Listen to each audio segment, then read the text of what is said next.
dans nos pensées, sois glorifié dans nos entreprises, sois glorifié dans nos familles. Nul ne peut être glorifié comme toi. Nul ne peut être glorifié comme toi. Tu es le Dieu de gloire. Tu es le seul qui change l'histoire de l'homme. Tu es le seul qui a vaincu le diable. Tu as vaincu le péché. Tu as vaincu la mort. Rien ne pourra te retenir. Rien n'est impossible à toi. Il n'en a pas deux dans ce monde.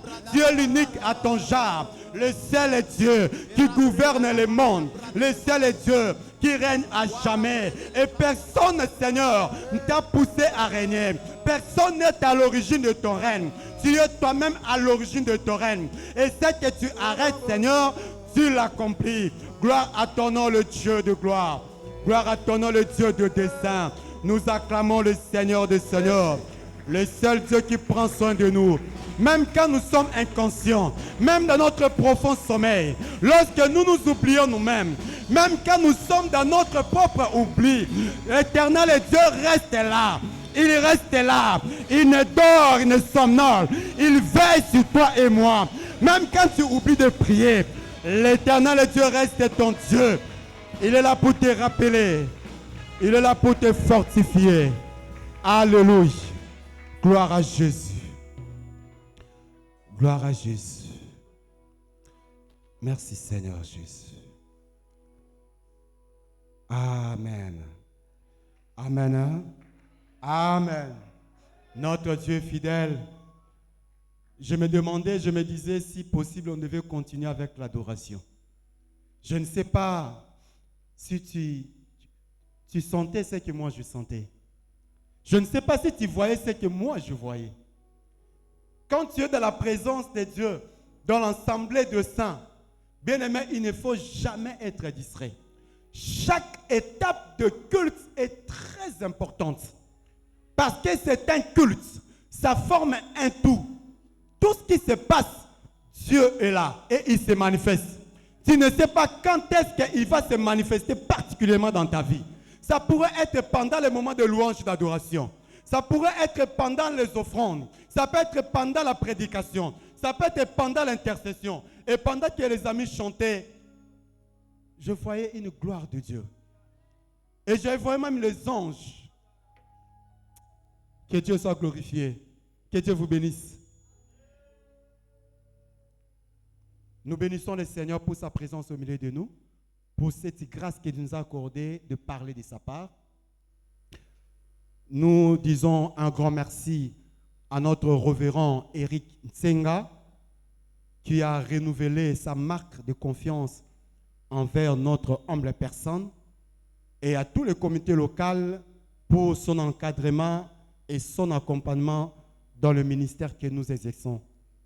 Et nous disons merci et gloire à Dieu pour la présence de tout et chacun de nous. Si tu es là, c'est parce que Dieu a voulu que tu sois là. Et comme tu es là, il y a une parole particulière que Dieu veut t'adresser. Il y a une parole qui te sera donnée et qui te permettra que tu connaisses, que tu comprennes la profondeur, l'étendue de la victoire que Christ t'accorde et que tu commences à fonctionner de manière permanente dans cette victoire. C'est ça le vœu de Dieu ce soir. Je disais, c'est ça le vœu de Dieu ce soir pour toi. Que tu commences à naviguer dans la victoire. Il n'y a pas un moment de ton existence qui doit échapper au contrôle de Dieu. Dieu veut que tu navigues dans la victoire. Parce que quand il était encore sur la terre, aucun moment de sa vie, aucune seconde de son existence a échappé à la victoire. Il a manifesté la victoire, la nuit comme le jour. Même quand Pierre rêvait, il a dit, le diable t'a réclamé, mais j'ai prié pour toi. Il a été là pour les autres. Il était là pour lui-même. Aucune seconde peut échapper. Et Dieu veut ce soir que toi tu entres dans cette dimension. Tu commences à naviguer dans cette victoire. Alléluia. Gloire à Jésus. Notre thème du mois, c'est l'agneau de Dieu a été trouvé digne de servir au dessein de Dieu. Et particulièrement ce soir, nous allons développer un petit sous-thème. Les 7 caractéristiques de notre victoire en Christ. Amen. Hein? Les 7 caractéristiques de notre victoire en Christ. Nous allons lire rapidement Apocalypse 5, qui est notre texte de base.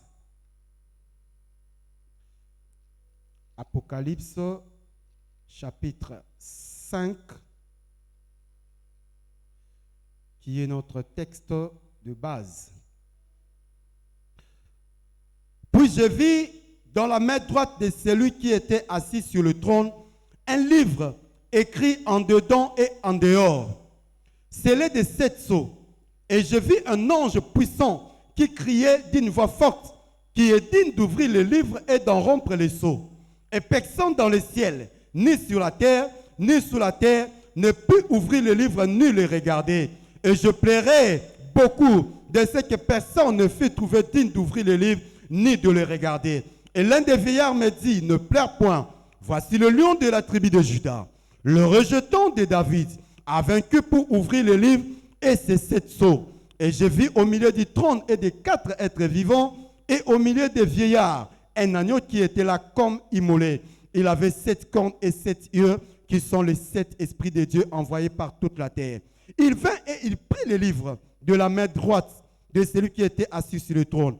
Quand il eut pris le livre, les 4 êtres vivants, les 24 veillards, se prosternèrent devant l'agneau, tenant chacun une harpe et des coupes d'or remplies de parfums qui sont les prières des saints. Ils chantaient un cantique nouveau en disant, tu es digne de prendre les livres et d'en ouvrir le sceau, car tu as été immolé et tu as racheté pour Dieu par ton sang des hommes de toute tribu, de toute langue, de tout peuple et de toute nation. Alléluia. Rapidement, nous prenons notre deuxième texte qui est Ephésiens chapitre 3, le verset 9 jusqu'à 12. Or, que signifie et de mettre en lumière quelle est la dispensation du mystère caché de tout temps en Dieu qui a créé toutes choses, afin que les dominations et les autorités dans le lieu céleste connaissent aujourd'hui par l'Église la sagesse infiniment variée de Dieu, selon les desseins éternels qu'il a mis à exécution par Jésus-Christ notre Seigneur, en qui nous avons par la foi en lui la liberté de nous approcher de Dieu avec confiance. Amen. Nous pouvons acclamer le Seigneur du Seigneur. Acclamer le Seigneur. Alléluia. Les 7 caractéristiques de notre victoire en Christ. Bien-aimés dans le Seigneur, en lisant bien ces textes, nous constatons une chose. Il y a plusieurs réalités qui sont décrites dans ces textes. Mais ce qui est intéressant, c'est que toute autre réalité tourne autour d'une seule réalité, à savoir l'agneau de Dieu a vaincu pour ouvrir le livre et d'en rompre les 7 sceaux. Seule la réalité qui est à la base de toute autre réalité. Il a fallu qu'il vainque, il a fallu qu'il puisse remporter pour qu'il soit à l'origine d'autres réalités.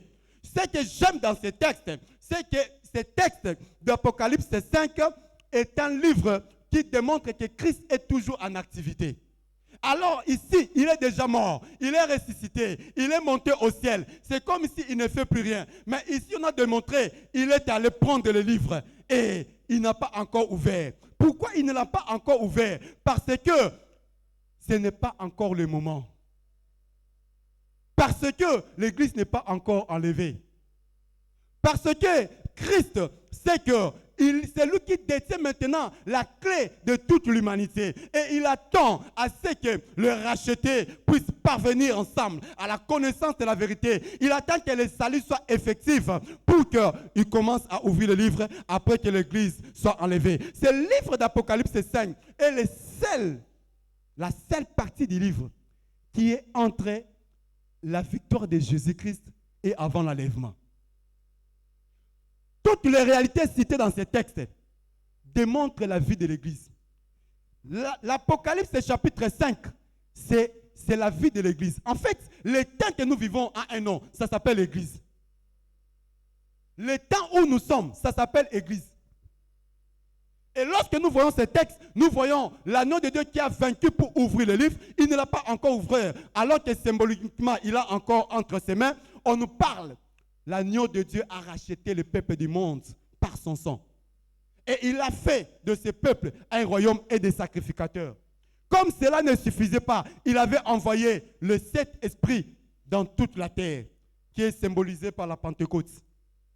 Et en plus de cela, on va plus loin. Nous voyons et nous constatons à ce que les anges, les 24 veillards, les 4 êtres vivants, et même toute la créature, lorsque nous voyons dans le verset 12, on nous parle de toute la créature qui adore le Seigneur. Amen. Amen. Ça, c'est parce que Christ a vaincu. La victoire de Jésus-Christ est à l'origine de toutes choses et même au sens de notre vie. Voilà pourquoi nous avons l'intérêt de connaître l'étendue, la profondeur et même fonctionner dans cette victoire. Et ce soir, chacun de nous va connaître la profondeur, l'étendue de la victoire en Christ.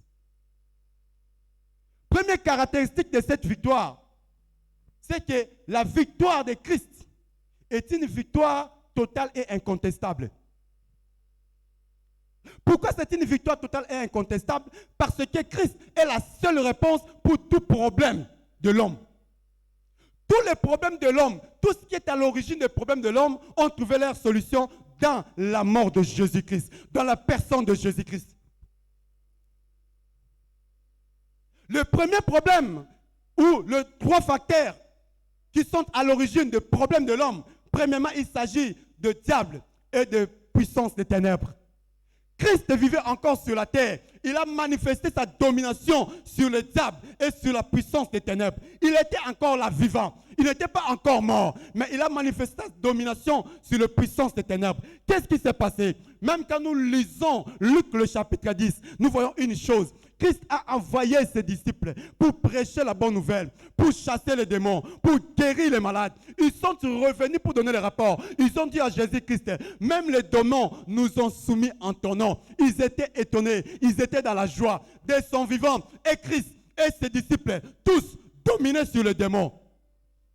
Ceux qui étaient à l'origine des problèmes de l'homme. Et le deuxième facteur que Christ a vaincu, c'était la loi du péché. Le révérend l'en a parlé le dimanche passé, comment Christ est venu dans le monde. Aucun péché ne pouvait le retenir. Et même quand le diable a voulu le pousser dans le péché, lorsqu'il venait de passer 40 jours de jeûne et prière dans le désert, le diable l'a amené au sommet de Jérusalem. Il lui a montré toute la gloire et lui dit, si tu te prosternes devant moi pour m'adorer, je te donnerai toute cette richesse.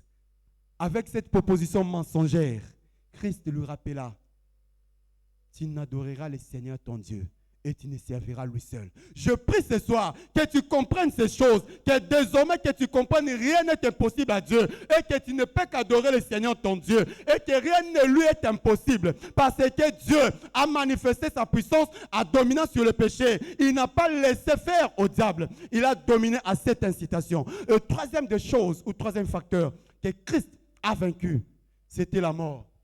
C'est que j'aime, c'est que dès son vivant, Christ a commencé par ressusciter Lazare. Pour démontrer que même si un jour moi je vais aussi mourir, je vais ressusciter. Et même si toi aussi tu meurs, en croyant en moi, tu finiras par être ressuscité. Ça, c'est servir au dessein de Dieu. Ça, c'est la domination sur les 3 facteurs qui sont à l'origine des problèmes de l'homme. Et ce que j'aime, lorsque Christ allait encore pour mourir à la croix, bien aimé, sa mort n'a pas été une faiblesse. Les pharisiens l'ont méprisé. Les hommes l'ont abandonné. Mais ils ne savaient pas une chose. Ils étaient en train d'accomplir la prophétie qui a été déjà prédite depuis longtemps par le prophète Ésaïe dans le livre d'Ésaïe 53 à partir déjà de verset 6 jusqu'à 10. Il est clairement démontré que Christ devait mourir pour le salut de l'humanité. Voici la première raison pour laquelle Christ est mort. Il est mort pour le péché de l'humanité. Il est mort pour racheter le monde qui était dans la perdition. Et la faiblesse, bien-aimée, n'avait pas le sens de la faiblesse. Pour dire la mort de Jésus était une victoire. Je vais te dire une chose. Il y a des moments où parfois tu te sens faible. Aussi longtemps que tu es avec Jésus-Christ. Lorsque Dieu te laisse dans cette situation-là, il te laisse dans ce combat-là, sache que ce combat-là contribue à l'accomplissement des desseins de Dieu dans ta vie. Dieu ne pourra jamais laisser une réalité te perturber, une réalité, une situation qui semble compliquée. Il ne peut le laisser si et seulement si la réalité contribue à l'accomplissement des desseins de Dieu. De la même manière, un jour, les frères de Joseph ont pensé comment ils pouvaient tuer cet homme. Et Dieu a fait que leur propre frère, l'un d'eux qui s'appelait Judas, Azanaïde, Yakulbatov, Tekaï. Il a permis à ceux qui mais il a dévié à lui.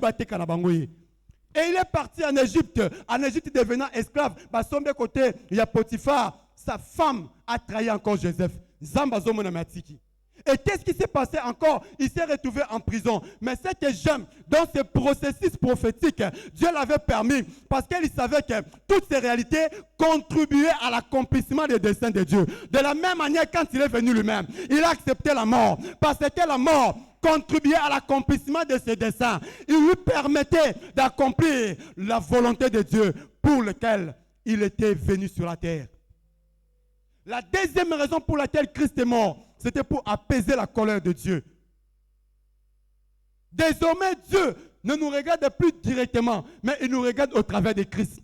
L'homme qui a échoué, l'homme d'Adam qui a échoué dès le commencement, a provoqué la colère de Dieu. Et pendant toute l'histoire de l'humanité, qu'est-ce qui s'est passé? Dieu ne faisait qu'agir par la colère, par la justice, par le jugement. Mais depuis que Christ est mort, une mort sainte, son sang était saint, Dieu était dans la joie. Pourquoi? Parce qu'il a réussi son projet. Quel était le projet de Dieu? Il a créé l'homme qui puisse vivre en harmonie avec lui. Désormais, il y a au moins un homme qui a vécu en harmonie avec Dieu. Il s'appelle le Seigneur Jésus-Christ. Je me pose la question, les autres, comment ont vécu pour qu'ils soient appelés des sauveurs, pour qu'ils soient appelés des prophètes? Je ne sais pas par quel mécanisme, mais ce soir, moi je reconnais que cette Bible me dit, mon Seigneur, en qui je crie et que j'ai expérimenté, il est le seul qui est mort sans péché. Il est mort sans le péché. Et il est mort ainsi pour apaiser la colère de Dieu pour toi et pour moi. Et cela a contribué à l'accomplissement des desseins de Dieu pour toi. Il ne l'a pas fait pour lui-même. Il n'avait pas l'intérêt de mourir. Il n'avait rien à gagner en réalité. Parce que la Bible dit, il a existé en forme de Dieu. Il a existé en forme de Dieu. Mais désormais, il a accepté de descendre sur cette terre et de contribuer à ce que l'homme puisse vivre. Alléluia. Dieu est fidèle. Dieu est bon. La troisième raison pour laquelle Dieu est venu sur cette terre au nom de Jésus-Christ, c'était que par la mort de Jésus, qu'est-ce qui s'est passé? Il a fallu que Christ meure. Par la mort de Christ, le sang a coulé. Et le sang de Jésus a été comme un cachet sur les œuvres qu'il avait accomplies. Quand il était sur la terre et qu'il accomplissait les œuvres, c'était comme s'il écrivait un testament. Au fur et à mesure, il écrivait un testament. Et il devait finir par mourir. Pourquoi? Parce que ce sang a servi de cachet. Et désormais, c'est l'œuvre de Christ. Ce n'est pas seulement la croix. Mais depuis qu'il a existé, jusqu'à ce qu'il est mort, tout ce qu'il a accompli, c'est l'œuvre-là constitue le testament de Jésus. C'est ce que nous avons ici. Et désormais, il a cacheté ça par son sang. Et pour nous permettre à ce qu'à notre tour, nous serons capables d'accomplir cette œuvre. Et lui-même étant ressuscité, il est en train de se rassurer que nous sommes là pour accomplir. Il est là pour nous pousser. Il est là pour nous encourager que nous pouvons accomplir le même œuvre. Voilà la troisième raison pour laquelle Christ est mort. Et c'est ça qui constitue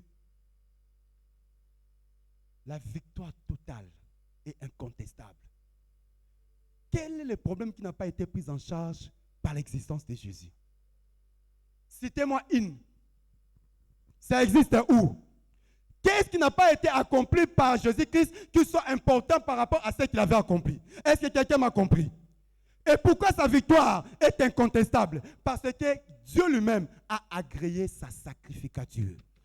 Bien aimé, il y a des choses parfois quand tu le fais, tu n'as pas besoin que les hommes puissent t'acclamer. Il suffit que Dieu l'acclame, c'est fini. C'est comme ça qu'Étienne est mort. Il s'en fout parce que Christ l'a agréé. Dieu l'a agréé. Il y a parfois des choses, quand tu es avec Dieu, ne cherchez pas les acclamations des hommes. Ne cherchez pas quoi que ce soit. Aussi longtemps que tu es conscient, tu es accroché à Dieu. Tu vis avec Dieu. Dieu agrée ta marche. Dieu agrée ta vie. Bien aimé, persévérer parce qu'à la fin, tu vivras la gloire de Dieu. Alléluia. Alléluia. J'invite une personne à vivre une victoire totale et incontestable en Jésus-Christ. Que ce soit la victoire de Dieu, soit totale et incontestable dans ta vie. Deuxième caractéristiques rapidement. La victoire en Jésus-Christ est une victoire invisible et visible. Ce que Christ a accompli n'a pas été seulement invisible, ça a été aussi visible. Quand il a guéri, on a vu les personnes guéries. Quand il a chassé les démons, on a vu ça, on a constaté ça. Lorsqu'il a raconté les fous de Gadara, qu'est-ce qui s'est passé, bien-aimé? La Bible dit même les démons lui ont demandé, et qu'est-ce qui s'est passé? La chose, Christ a accompli la chose de cette manière-là. Et selon certains apologètes, cet homme, quand il a été délivré de l'emprise des démons, il était parti prêcher dans 10 villes qu'on appelle décapoles. Si vous lisez ces textes-là, vous ne verrez pas des décapoles, 10 villes. Donc, il est parti annoncer la bonne nouvelle dans 10 villes, rien que parce qu'il a été délivré des démons. L'œuvre de Christ a tout son sens dans le monde visible et dans le monde invisible. Et même quand nous rentrons dans Luc chapitre 10, quand les apôtres et les disciples sont revenus donner les rapports de leur mission, Christ leur a dit, je voyais les diables tomber comme un éclair. Et ils ne savaient pas cela, mais Christ les voyait. Pour te dire, la victoire en Christ n'est pas seulement invisible, mais elle est aussi visible. Je prie maintenant et ce soir que la victoire de Jésus-Christ devienne visible dans ta vie. Il faut que la guérison soit opérationnelle. Il faut que les démons soient réellement quittés votre vie. Il faut que ta paix soit réelle. Il faut que ta vie change. Il faut que tu vois le changement dans tous les aspects de ta vie. Il faut que tu arrives à expérimenter la gloire de Dieu. Ça ne doit pas rester une illusoire. Les choses de Dieu sont des choses expérimentales. Si la Bible a été écrite, le révérend l'a parlé le dimanche, c'est parce que les hommes et les femmes ont expérimenté Dieu. Et ce soir, bien-aimé, la vie de Christ aura tout son sens lorsque tu expérimentes la victoire de Jésus. Est-ce que quelqu'un me comprend? Quelqu'un me comprend? Et Seigneur, ce ne sont pas des choses à chercher, ce sont des choses à être conscient et à commencer à expérimenter. Parce que ça a été arrêté comme ça. C'est inhérent. J'ai aimé la prédication du dimanche. Extraordinaire, trop haut. Je ne sais pas si beaucoup ont compris comme moi. J'avais compris. La victoire à Christ est une réalité inhérente à la vie d'un racheté. Et ça est lié. Et ça, la maman, la moana, le papa, la moana. Donc, tu n'as rien à demander pour que la moana et papa n'abino. C'est comme ça. Papa fatigue un bon relia, n'a remela. C'est fait comme ça. Et c'est ça la victoire en Jésus-Christ. Que la victoire de Jésus-Christ ne reste pas invisible, qu'elle devienne visible dans votre vie. Il faut que les hommes aussi constatent cela. Comment les autres vont comprendre que toi tu sers aussi ton Dieu? Comment les autres comprendront que tu es un enfant de Dieu? Il faut qu'ils voient, il y a un ministère à Jésus-Christ quand tu as vu. Comment ils sauront que Christ a vaincu le diable? Il a vaincu le monde. Il est là pour manifester sa puissance et sa victoire. Comment les autres le sauront? Tu sais, il y a des personnes. Il y a une personne que j'aime beaucoup, il s'appelait Tuel Osborne. Il est allé en Inde pour évangéliser. Lui-même, il a dit qu'il a échoué. Pourquoi? Les Indiens de nature sont des personnes qui sont dans le vaudou, dans l'occultisme. Yamakasi. Il est parti pour la première fois. Lui-même, il a dit qu'il a échoué. Il est rentré. Il a cherché à ce qu'il manifeste la puissance de Dieu. Et quand il a réalisé qu'il était à la hauteur, il est rentré en Inde. Les gens étaient sauvés. Pourquoi? Les Indiens ont demandé, manifestez ton Dieu là. Talisa biso puissance en Zambé. C'est comme ça que Moïse, à son temps, devait avoir l'expérience d'abord, avant d'aller devant Pharaon. Parce qu'il était resté chez Pharaon. Il a grandi dans la maison de Pharaon. Il avait vu combien de sorciers travaillaient, combien de magiciens travaillaient. Il avait l'expérience avec les sorciers de Pharaon, mais il n'avait pas l'expérience avec Dieu lui-même. Il a fallu qu'il voie quelque chose. Il a fallu qu'il expérimente. Voilà pourquoi ce n'est pas au hasard. Dieu a commencé par lui dire, tu as quoi là-bas entre tes mains? Dieu lui a démontré tout simplement, ce que tu voyais chez ton Pharaon là, je suis capable de le faire et plus que ça.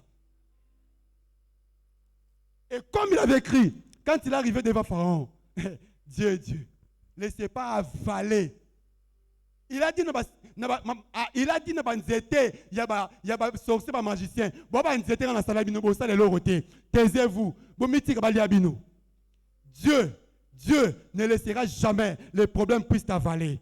Parce qu'il est ton Dieu. Il est au-dessus de tout. Bien-aimé, ce soir, je prie Dieu, même quand les réalités sont là, que tu vois les réalités en dessous de toi et que toi tu es au-dessus. Parce que la victoire est assurée en ton nom et pour toi.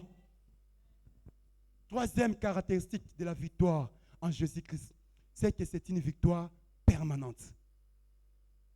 Écoute, ce que j'aime, dans Matthieu 28, le verset 20, partie B, il est écrit ceci.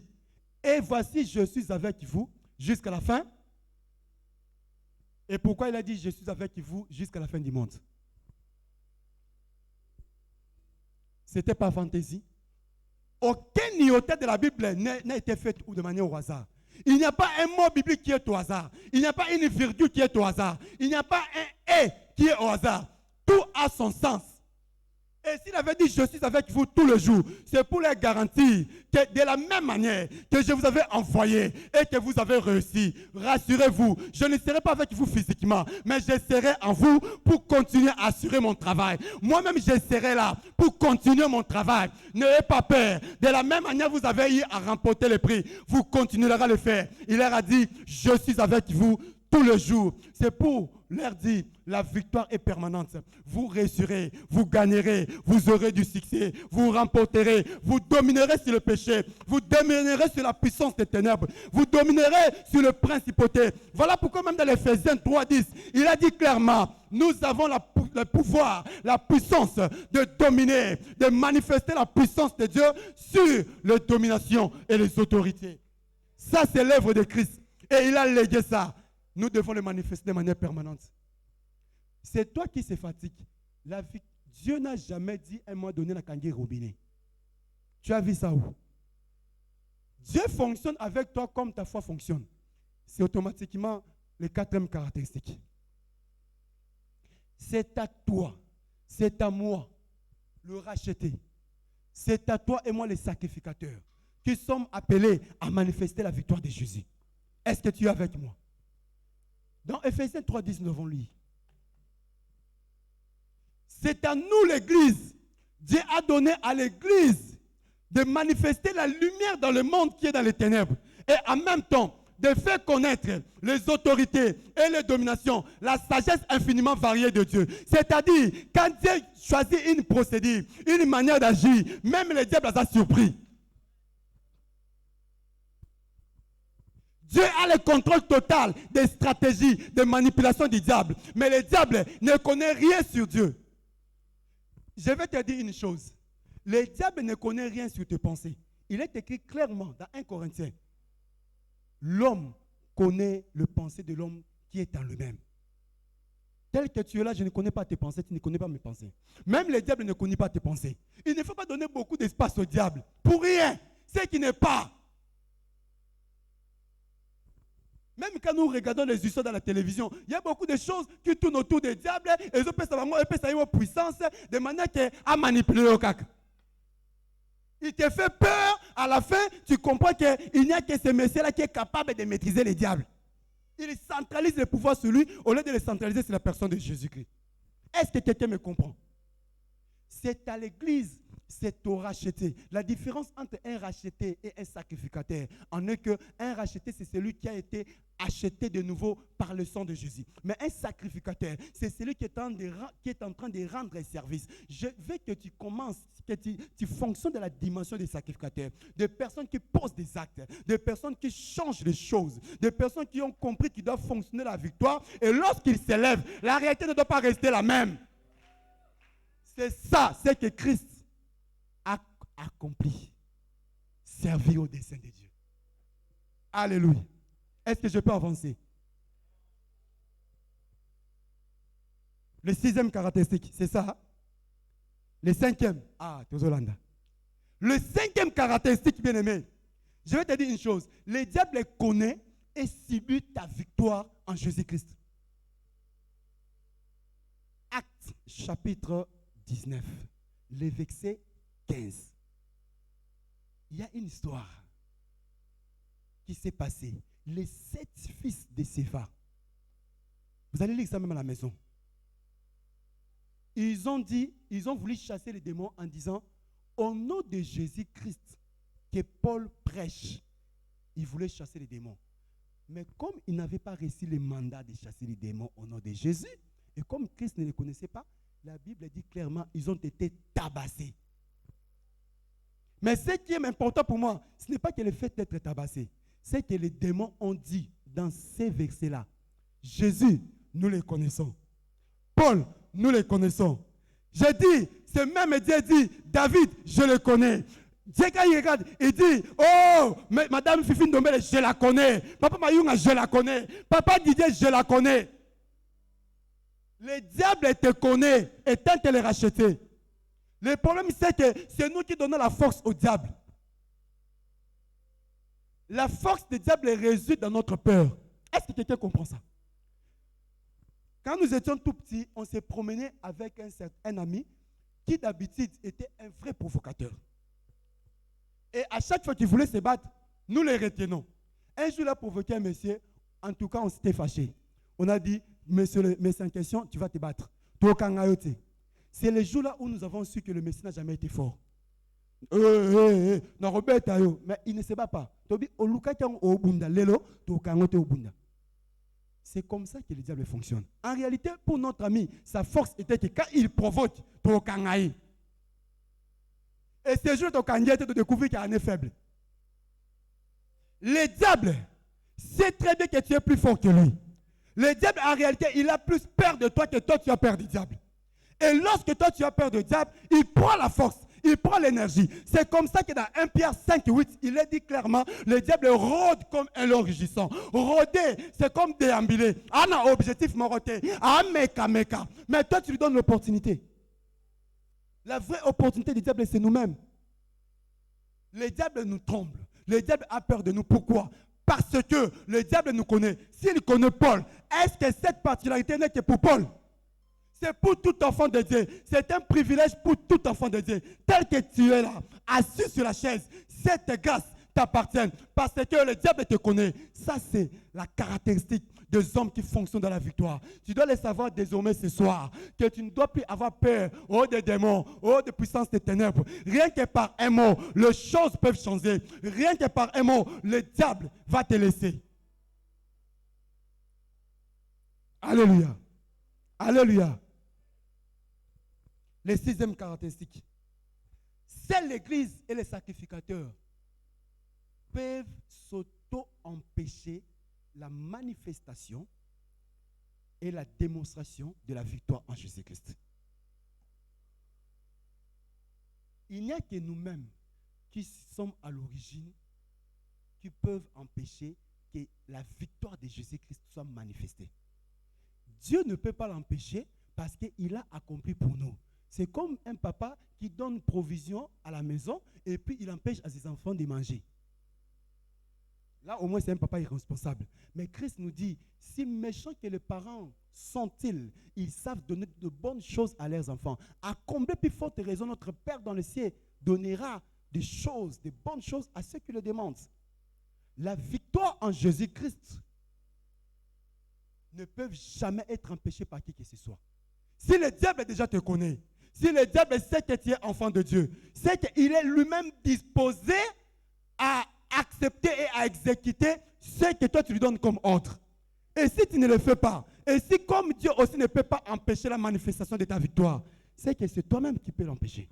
C'est soit par ton ignorance, soit par ta négligence, soit par le péché. Voilà pourquoi ce soir, si tu es là, tu sais, parce que le péché est une force de pesanteur. Ça va remplir ton cœur de culpabilité. Et le péché est comme le juriste appelle usurpateur. Mais si tu es dans cette situation, répands-toi tout simplement et rentrez en Dieu. Alléluia. Et la 7e caractéristique, je termine par là, notre victoire en Christ est notre source de louange et d'adoration.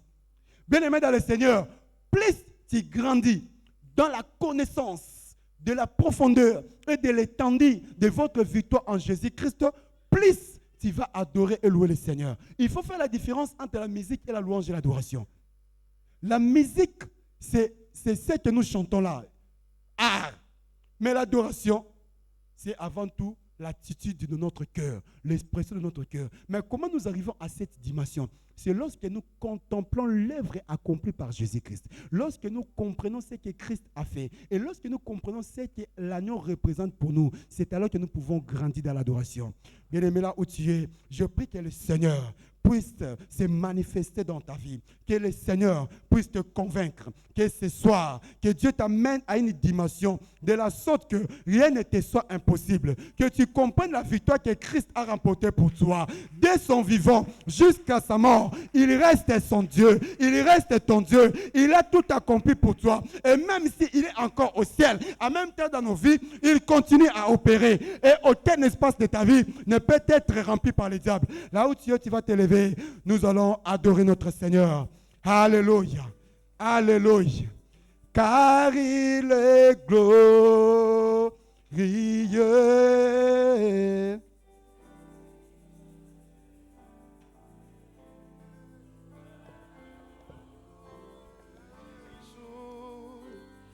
Oh, car il est glorieux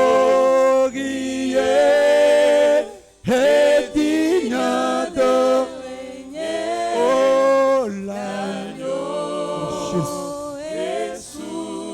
Manifeste ta puissance. Oh, nous élevons. Alléluia. Jésus.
Mais là où tu es, tu vas prier ton Dieu.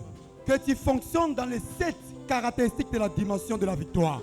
Je ne sais pas quel aspect qui te concerne, mais commence à prier. Abandonne-toi entre les mains du Seigneur. Que Dieu accorde la dimension de la victoire. 7 caractéristiques, elles sont dans la vie, et se manifester dans la vie. Alléluia. Commence à prier. Commence à intercéder. Commence à intercéder. Désirez ces 7 caractéristiques au nom puissant de Jésus. Au nom puissant de Jésus.